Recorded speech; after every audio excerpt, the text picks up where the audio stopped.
तो देखिए हम बात करने वाले हैं न्यूमेरिकली ग्रेटेस्ट टर्म। हमारा आज का टॉपिक है वो क्या है, न्यूमेरिकली ग्रेटेस्ट टर्म। ये बाइनोमियल थ्योरम का एक टॉपिक है, ठीक है। तो देखिए इसमें क्या होता है कि हम बाइनोमियल थ्योरम में कोई भी एक्सपेंशन देखते हैं, उसमें बहुत सारे टर्म होते हैं, ठीक है। तो उस टर्म में किसी एक टर्म में क्या होता है, न्यूमेरिकली ग्रेटेस्ट टर्म होता है, ठीक। उसमें क्या होता है, कोई न्यूमेरिकल वैल्यू सबसे ज्यादा होती है उस टर्म में, उस एक्सपेंशन के किसी एक टर्म में। देखिए हो सकता है कि किन्हीं दो टर्म में न्यूमेरिकली ग्रेटेस्ट वैल्यू मिल जाए आपको। कैसे? देखिए जब अगर आप जैसे ये है मेरा x प्लस बाई की पावर n, ये एक एक्सपेंशन है जिसमें मान लीजिए ये बहुत सारे टर्म है, ठीक। तो मान लीजिए मैंने मान लिया यहाँ पे टर्म है एक टी आर प्लस वन, और इससे पहले एक टर्म है टी आर, और इसके बाद में एक टर्म है टी आर प्लस टू, और आगे भी बहुत सारे टर्म होंगे, ठीक है। तो देखिए ये हो सकता है कि मैंने बोला अभी आपको कि हो सकता है किसी एक्सपेंशन में एक ही टर्म हो जिसके पास न्यूमेरिकली ग्रेटेस्ट वैल्यू मिल रही है, ठीक है। या ऐसा भी हो सकता है कि दो टर्म ऐसे हों जिनके पास न्यूमेरिकल वैल्यू ज्यादा हो, ठीक। तो कैसे होता है, देखिए वो कंडीशन ऐसे बन जाती है जैसे कि n की वैल्यू अगर 3 है, तो इस केस में क्या होता है, देखिए 4 टर्म मिलते हैं मुझे, t1 t2 t3 and t4। तो देखिए इस केस में 4 टर्म मिले मुझे, ठीक। तो इस केस में हो सकता है कि दो टर्म ये जो है मुझे ऐसे मिल जाए जिनके पास न्यूमेरिकली ग्रेटेस्ट वैल्यू मिले, ठीक। अगर n की वैल्यू मैं 4 लेता हूं तो इस केस में मुझे 5 टर्म मिलेंगे, ठीक है। जैसे इस केस में कितने हो जाएंगे, 5 टर्म हो जाएंगे। तो देखिए इस केस में मुझे सिंगल टर्म ऐसा मिलेगा जिसके पास न्यूमेरिकली वैल्यू जो होगी वो सबसे ज्यादा होगी। न्यूमेरिकल वैल्यू का मतलब हमारा ये है कि कोई वैल्यू कितनी है, हम माइनस या प्लस से उसका कंपैरिजन नहीं करेंगे, ओके। तो देखिए इसके लिए हम क्या करते हैं, इसके लिए जैसे मेरे पास ये एक टर्म है, मैं इसको मान लेता हूँ इसकी जो वैल्यू होगी कितनी सबसे ज्यादा होगी, न्यूमेरिकल वैल्यू जो होगी सबसे ज्यादा होगी, तो मैंने इसको एन जी टी मान लिया, न्यूमेरिकली ग्रेटेस्ट टर्म मान लिया मैंने, ठीक है। तो देखिए क्या होगा, जैसे कि मैंने आपको बताया कि ये न्यूमेरिकली ग्रेटेस्ट टर्म होना चाहिए, तो मतलब इस एक्सपेंशन में ये सबसे ज्यादा होना चाहिए, ठीक है। और इस एक्सपेंशन में क्या होता है कि हमारी वैल्यू एक तरफ से बढ़ती है फिर घटती है, ठीक। तो अगर मेरे को इसको सबसे बड़ा बनाना है तो क्या करना पड़ेगा, इससे बड़ा होना चाहिए, ठीक है। और ये वाला टर्म इससे भी बड़ा होना चाहिए, तभी ये न्यूमेरिकली ग्रेटेस्ट टर्म टर्म हुआ, ठीक। तो अब मैंने आपको बोला कि हो सकता है दो टर्म के पास न्यूमेरिकली वैल्यू जो है वो सबसे ज्यादा हो, तो उस केस में हो सकता है कि ये दोनों टर्म मिल जाए मुझे, और या ये हो सकता है कि ये दोनों टर्म मिल जाए। तो यहाँ पे मुझे कुछ ऐसा करना पड़ेगा जिससे जो मेरा रिजल्ट है या जो आंसर है परफेक्ट आए। उसके लिए देखिए क्या करेंगे, जैसे मैंने बोला कि टी आर प्लस वन क्या होना चाहिए, टी आर से ज्यादा, या हो सकता है बराबर भी हो जाए। मॉडल लगा लेंगे जिससे कि हम बात कर रहे हैं न्यूमेरिकली वैल्यू की। और दूसरी कंडीशन ये भी हो सकती है कि टी आर प्लस वन ये बड़ा होना चाहिए टी आर प्लस टू से, या इक्वल भी हो सकता है। कब? जब दो टर्म सबसे ज्यादा हो, ठीक है। और यहाँ पे हम इस पे क्या करेंगे, मॉड लगा देंगे। क्यों मॉड क्यों लगाया, क्योंकि हम नेगेटिव या प्लस की वैल्यू से हमें कोई मतलब नहीं है, हमें जो हमारी वैल्यू है न्यूमेरिकल वैल्यू है हमें उससे मतलब है। तो देखिए यहाँ पे मेरे पास दो इक्वेशन है, इनको सॉल्व करेंगे और अपना रिजल्ट फाइंड करेंगे। तो देखिए उससे क्या होगा कि आर की कोई आपको एक या दो वैल्यू मिलेंगी जिससे कि आप डायरेक्ट रखे किसी भी एक्सपेंशन में से न्यूमेरिकल ग्रेटेस्ट जो टर्म है वो आप फाइंड कर सकते हैं। तो उसके लिए देखिए क्या करेंगे, इसको हम सॉल्व करेंगे। तो देखिए ये क्या है कि टी आर प्लस वन, इसको मैं इसके नीचे ले आ रहा हूँ, ठीक है। ये हो जाएगा ग्रेटर देन इक्वल वन, ठीक है। अब हम इसको सॉल्व करेंगे, t r plus one divide by t r, इसको क्या लिखेंगे, ये क्या हो जाएगा हमारा एन सी आर इंटू एक्स की power n minus r into y की power r divide by t r को क्या लिखेंगे, एन सी r minus one into x की पावर एन माइनस, इसको सब्ट्रैक्ट करेंगे तो ये क्या हो जाएगा प्लस वन इंटू बाई की पावर आर माइनस वन, ठीक है। इसके ऊपर मॉडल लगा देंगे greater than equal one, okay. अब देखिए इसको सॉल्व करेंगे, एन सी आर अपॉन एन सी आर माइनस वन। इसके लिए देखिए हमने आपको पहले एक रिजल्ट बताया था कि क्या होता है कि n C r divide by n C r minus one, अगर ये सेम है और इसमें क्या है एक का डिफरेंस है, ऊपर वाला एक ज्यादा और नीचे वाला क्या है एक कम, तो क्या होता था कि आप डायरेक्ट लिख सकते हैं एन माइनस ये वाली वैल्यू सब्ट्रैक्ट कर देंगे तो आर ये प्लस वन हो जाएगा डिवाइड बाई ये वाला जो टर्म है ये जो आर है वो यहाँ पे आ जाएगा। तो हमें डायरेक्ट रिजल्ट याद है कि n C r upon this क्या होता है, डायरेक्ट हम ये लिख सकते हैं। इसी तरीके से मैं यहाँ से डायरेक्ट लिखूंगा, तो ये क्या हो जाएगा, एन माइनस, इसको सब्ट्रैक्ट करेंगे, डिवाइड बाई आर, ठीक है। और ये इसको देखिए, x की पावर यहाँ पे n माइनस आर है और x की power n minus r plus one है। यहाँ पे देखिए एक पावर ज्यादा है x की, और देखिए यहाँ पे y की क्या है, y की पावर r और नीचे कितनी है r माइनस वन। यहाँ पे एक पावर ऊपर ज्यादा है, तो क्या होगा, y और x कैंसिल हो गए, ऊपर मुझे y मिल जाएगा और नीचे क्या मिल जाएगा, x, ठीक है। अब देखिए ये वाली वैल्यू जो है ये तो पॉजिटिव ही आएगी, ठीक। तो यहाँ पे क्या होगा ये कि n plus one, n plus one divide by r, ठीक है। r में मैं r से डिवाइड कर दूंगा और ये माइनस वन, ठीक है। और ये जो वैल्यू है इसको मैं इस साइड पे ले जाऊंगा, तो ये क्या बन जाएगी, मॉड x बाई वाई, ठीक है। तो यहाँ से अगर मैं अपनी r की वैल्यू फाइंड करना चाहूँ तो क्या करूंगा कि ये जो है, ये वन जो है, अगर मैं इसको उधर साइड पहुंचा दूं तो ये क्या हो जाएगा, उस साइड पे जाके प्लस वन हो जाएगा। अब यहाँ से मैं देखिए r की वैल्यू फाइंड कर सकता हूँ, कितनी हो जाएगी, r क्या हो जाएगा कि इस वैल्यू को मैं इसके नीचे पहुंचा देता हूँ और r को इधर ले जाता हूँ, तो क्या हो जाएगा, n plus one divide by this one plus mod x by y, ठीक है।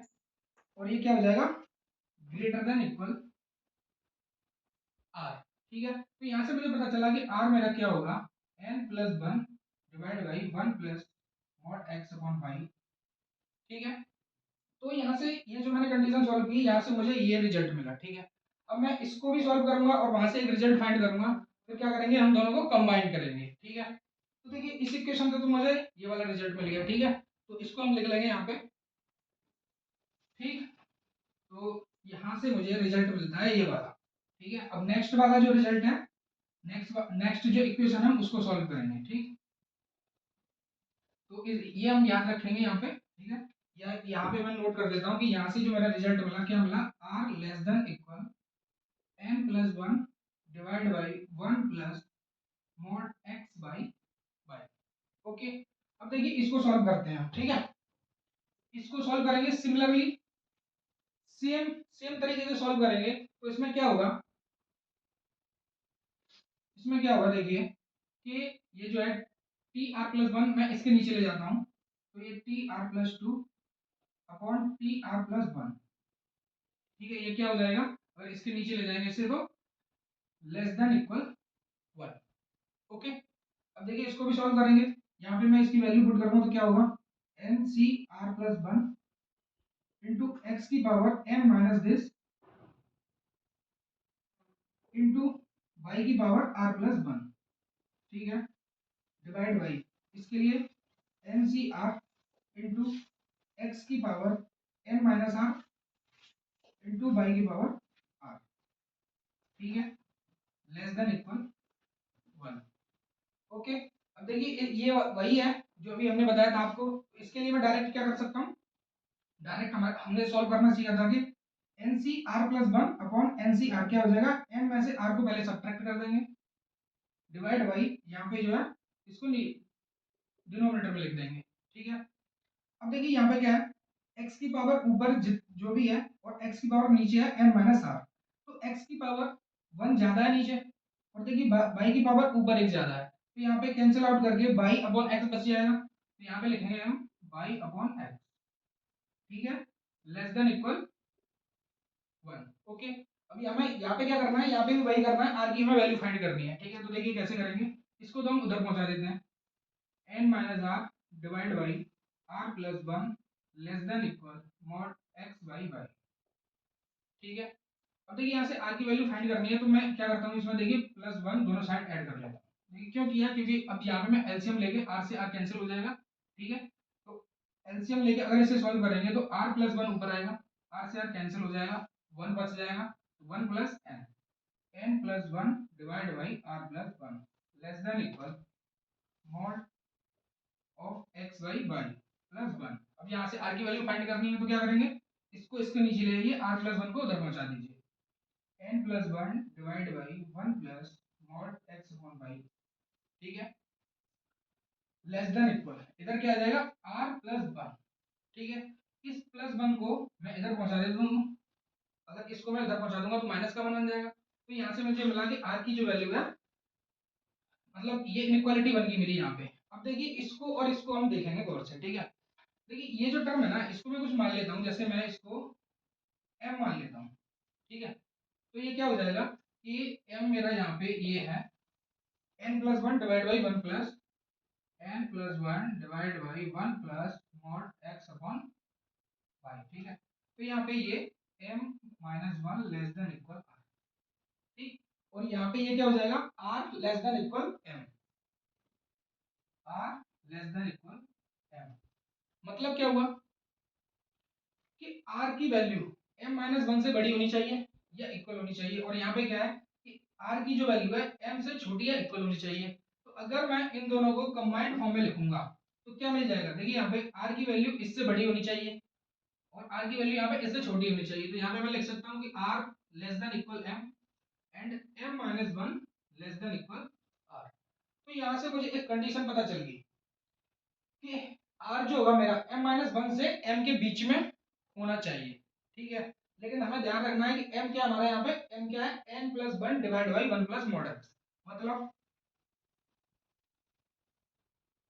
अब यहाँ पे आपको सारी चीजें पता है कि m इक्वल ही है, तो n क्या होगा, आपको कोई एक्सपेंशन दिया गया होगा तो उसमें जो पावर होगी वो क्या हमारा n है, divide by one plus mod x y by x क्या है ये, y क्या है ये। यहाँ पे जो भी वैल्यू होगी x के साथ जो भी हो, a हो b हो या 3 4 2 कुछ भी हो, तो हम वहां पे एज इट इज लिख देंगे। तो इससे हमें m की वैल्यू फाइंड हो जाएगी और m की वैल्यू फाइंड करके हम यहाँ पे रखेंगे तो हमें r का एक कोई पर्टिकुलर वैल्यू मिलेगी जिससे हम पता कर लगा सकते हैं कि कौन सा टर्म किसी भी एक्सपेंशन में न्यूमेरिकली ग्रेटेस्ट टर्म होगा, ठीक है।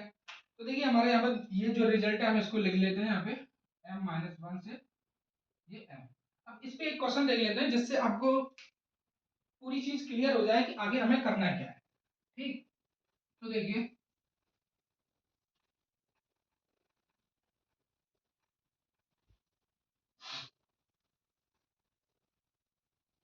ठीक है, तो देखिए इस तरीके से आप किसी भी एक्सपेंशन में आप बता सकते हैं कि न्यूमेरिकली ग्रेटेस्ट टर्म कौन सा होगा, ठीक है। तो देखिए मैं आपके लिए यहाँ पे इस चीज को और क्लियर करने के लिए एक क्वेश्चन ले लेता हूँ, ठीक। तो देखिए क्वेश्चन कुछ इस तरीके से आपका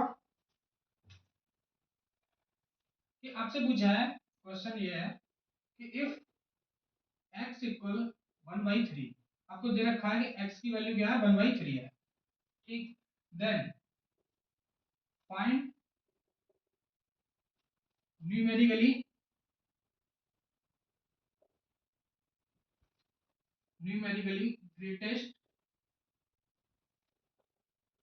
greatest value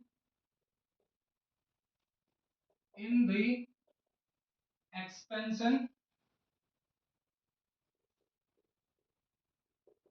expansion of one plus three x की पावर एट, ठीक है।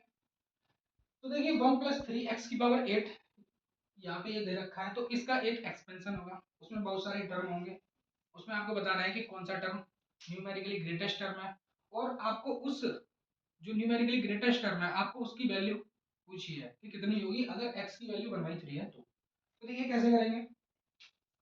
जैसे मैंने आपको सॉल्व करके बताया था कि हमारे ये रिजल्ट आए थे वहां पे, ठीक है। अब ए टू जेड वैसे भी जा सकते हैं लेकिन हमारे पास इतना समय नहीं होता है, ठीक है। तो हम डायरेक्ट यहाँ से रिजल्ट देखेंगे, ठीक है। तो देखिए यहाँ पे m क्या है, m है n plus one divide by one plus mod x y by, ठीक है। n क्या है यहाँ पे, n है एट प्लस वन, n की वैल्यू पुट कर दी, one plus mod of x y by. अब यहाँ पे x क्या है, x है वन, ठीक है।